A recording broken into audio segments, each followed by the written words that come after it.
델타 G 값이 음수다라고 하는 것은 델타 H 빼기 T 델타 S가 음수라고 하는 것과도 또 동일한 표현이라고 할 수가 있겠죠. 자, 그리고 여기서 우리가 이제 더 나아가서 델타 G 이꼴 델타 H 빼기 T 델타 S이기 때문에 양변에서 델타로 나눠준다면은 G 이퀄 H 빼기 TS로 표현할 수가 있습니다. 이렇게 해서 깁스 자유에너지 또는 줄여서 자유에너지 또는 깁스 에너지라는 것은 엔탈피 빼기 TS로 적힐 수가 있고, 개에서 그 변화의 과정이 자발적으로 일어난다라고 하는 것은 연력학 제2법칙에 의하면 우주의 엔트로피 변화량이 양수라는 거고 개의 델타 G 값이 음수이다라는 것으로 정리가 될 수가 있습니다. 여러분들 교재 117쪽에 괄호 3번, 이번에는 자유에너지의 변화가 어떻게 됐을 때 자발적이냐라는 것을 이미 정리를 했던 것을 한 번 더 체크를 해보는 것입니다. 깁스 자유에너지는 조금 전에 표현했던 대로 델타 H 빼기 T 델타 S를 델타 G라고 놓기로 약속한 데서부터 양변의 델타를 나눠서 G는 H 빼기 TS로 적혔고요.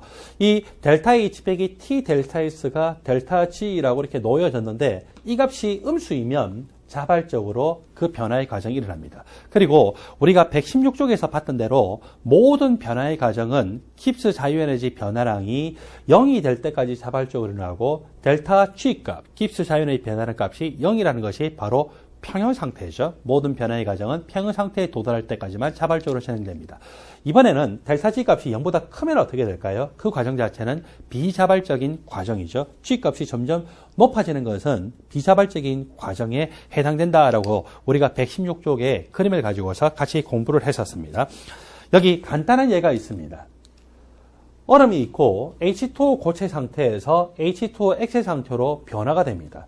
우리가 알고 있기로 1기압 상태에서 물에 녹는 점이 몇 도냐면은 0도씨죠. 즉 273.15켈빈인데 우리가 유효 숫자를 3개만 쓴다고 해서 273켈빈으로 생각을 해서 따져볼까요? 273켈빈입니다. 0도씨이고 이 상태에서 H2O 고체와 H2O 액체가 공존하는 용융점 온도 상태이거든요. 만일에 고체에서 액체로 변화가 된다면은 분명히 물질의 상이 고체에서 액체로 변화되면 엔트로피가 증가되죠. 그래서 엔트로피 변화량이 양수라는 거예요. 그 다음에 고체에서 액체로 변화될 때는요, 그냥 변화가 되는 것이 아니라 열을 흡수를 해서 H2O 간의 수소 결합을 부분적으로 끊어야 돼요. 흡수를 한다는 것은 그 과정은 무슨 과정입니까? 바로 흡열 과정이라는 거죠. 거꾸로 H2O 액체 상태, 지금 0도씨 273.15켈빈 줄여서 273켈빈 했는데 그 온도 상태에서 H2O 액체에서 온도는 변하지 않으면서 고체로 변화되려면 어떻게 되느냐? 액체에서 고체로 변화되면 일단 엔트로피가 감소합니다. 엔트로피 변화량이 음수죠. 그리고 액체에서 고체로 변화되려면 자기가 외부로 열을 뺏기면서 그 과정이 일어나죠. 자기가 외부로 열을 뺏기기 때문에 그 과정은 팔열 과정이고 팔열 과정이니까 델타 H 값이 음수로 나타납니다. 그러니까 0도씨 상태, 용융 상태에서 H2O 고체에서 액체로 변화될 때는요, 엔트로피가 증가하는 과정이면서 그리고 엔탈피가 증가하는 과정. 그리고 액체에서 고체로 변화되는 그 과정은 엔트로피가 감소하는 과정이고 또 엔탈피가 감소하는 과정이라고 할 수 있겠죠. 이 상태는 고체와 액체가 공존할 수 있는 평형 상태입니다. 평형 상태에서 델타 G 값은 무슨 값입니까? 제로죠. 따라서 만일에 우리가 이 온도를 몰랐다라고 가정하면은 H2O 고체와 액체가 공존할 수 있는 온도가 몇 도일까라고 하는 것을 그때의 엔트로피 변화량과 엔탈피 변화량 값으로 구할 수가 있어요. 자, 왼쪽에서 오른쪽으로 변화되는 이 값을 그대로 적용해 봅시다. 또는 오른쪽에서 왼쪽으로 변화될 때 이 값을 적용해도 상관없지만 어떤 값을 적용하나 이 H2O 고체와 액체가 공존할 수 있는 평형 상태의 온도인 용융점, 녹는 점의 온도를 우리는 이 식에 의해서 계산할 수 있습니다. 고체와 액체가 공존하는 평형 상태이기 때문에 델타 G 값이 제로입니다. 즉 델타 H 빼기 T 델타 S가 제로라는 것이죠. 마이너스 T 델타 S를 이항을 하고 난 다음에 그때 델타 H로 나눠주게 되면은 T라고 하는 것은 델타 S분의 델타 H죠. 왼쪽에서 오른쪽으로 변화되는 이 데이터 값을 대입하면은 델타 H는 플러스 6.01kJ/mol, 그리고 델타 S는 22.0 줄 퍼 켈빈 몰인데 밑에가 킬로줄이니까 이것도 킬로줄 단위로 환산하면은 이 22.0을 1000으로 나눠주면 되겠죠. 그래서 0.0220 이렇게 나타나고 이렇게 계산해 보니까 213 켈빈이 나오더라는 거죠. 우리가 평형 상태에서의 온도를 모른다라고 하면은 델타 G 이퀄 델타 H 빼기 T 델타 S에서 평형 상태에서는 델타 G 값이 제로이기 때문에 이 값 전체가 제로가 돼야 되고 이 데이터와 이 데이터를 알면은 이 절대 온도 값, 평형 상태에서의 온도를 계산할 수도 있다라고 하는 것을 이 간단한 예에서 볼 수가 있었습니다. 여러분들 교재 118쪽으로 가면은요, 온도에 따라서 델타 G 값의 부가 결정이 될 때 크게 영향을 미치는 두 가지 인자를 볼 수가 있어요.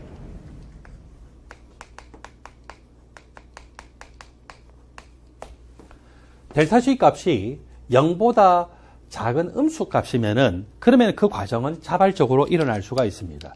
그때 이 값이 음수가 될 때는 델타 H가 지배적으로 영향 미쳐서 음수가 될 수도 있습니다.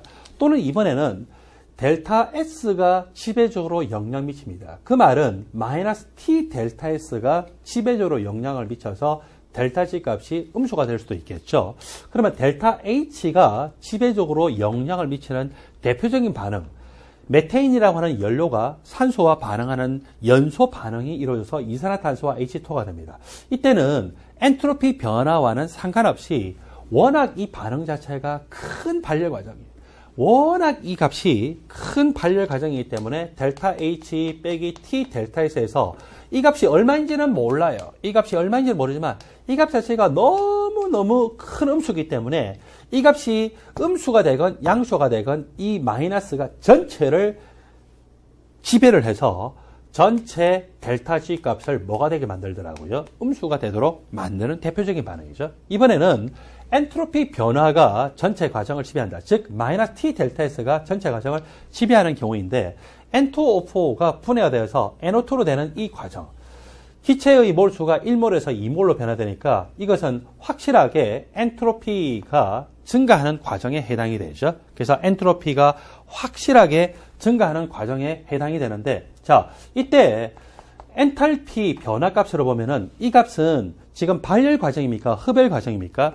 분자가 쪼개져 가지고 이렇게 두 개의 분자로 변화가 되는, 또는 1몰이 쪼개져 가지고 2몰의 분자로 변화가 되기 때문에 확실하게 이 과정은 흡열 과정에 해당돼요. 자, 흡열 과정이니까 이 과정이 잘 일어날 수가 없을 거라고 생각할 수 있죠. 델타 H not 빼기 T 델타 S not에서 흡열 과정이니까 이 값이 양수예요. 이 값이 양수면은 전체 델타 G 값이 뭐가 될 거라고요? 양수가 되지 않을까라고 생각하지만 그게 안 그렇다는 거죠.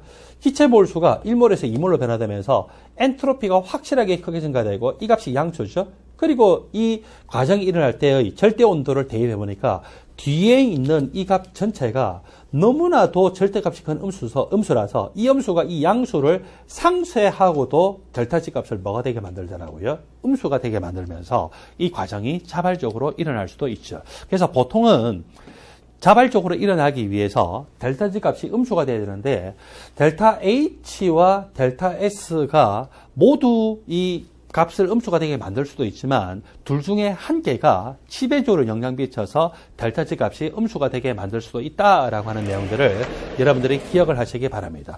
여러분들 교재 119쪽에 보면은 간단한 예제 문제가 있습니다. 예제 문제를 같이 풀어봅니다. 여러분들 교재 118조 네 번째, 온도에 따른 델타 G 값이 어떻게 변화될 건가를 보는데, 그때 델타 H가 지배하는 경우가 있고 델타 S가 지배하는 경우가 있습니다.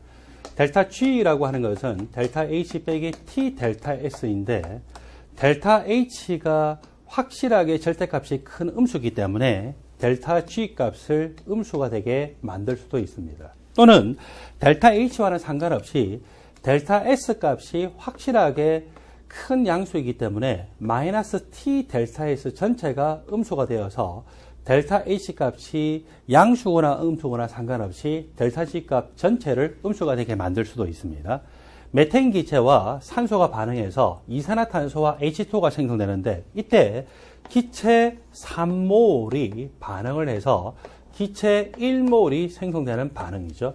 기체의 몰수가 3몰에서 1몰로 변화가 되면은 확실하게 그때는 엔트로피 값이 감소합니다. 엔트로피가 감소한다는 것은 델타 S 값 자체가 음수가 되겠죠.